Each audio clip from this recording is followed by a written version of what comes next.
Good afternoon, I'm Riza Diaz. This is One News Now. Total COVID-19 cases in the country have surpassed the 80,000 mark, with over 2,000 new cases reported today.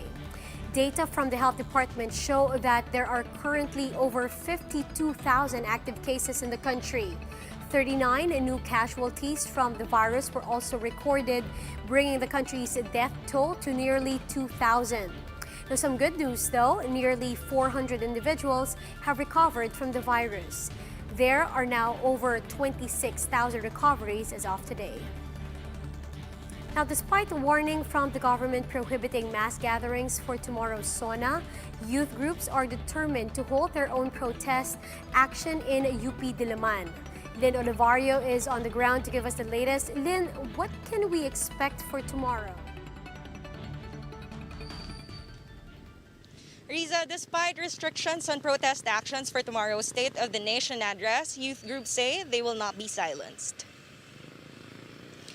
Over at the Kabataan Party List headquarters in Quezon City, several youth groups worked on painting placards with messages calling for mass testing, the junking of the anti-terror law, and no to charter change, just to name a few. The group is also preparing an effigy in the form of a coronavirus, with President Rodrigo Duterte's face on it.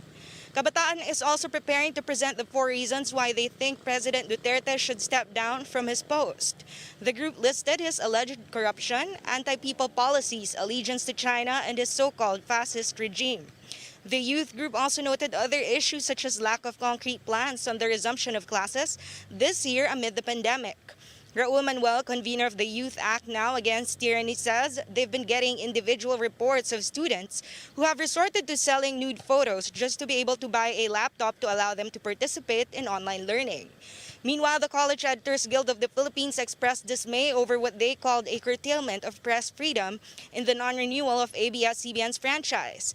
The National Union of Students of the Philippines assured the public that they will observe physical distancing and other necessary health protocols, as they have done in previous rallies. Riza, around 50 youth groups will assemble tomorrow at 7:30 a.m. in Philco before heading here in UP Diliman, where protests are allowed to be staged. Their program will only last until 12 p.m. Riza. Thank you. Lena Navarro reporting live from UP Diliman. Now, here are other stories we're keeping our eyes on. The Trade Department has temporarily suspended accepting online applications for small business loans. The department says that this is after loan requests exceeded budget.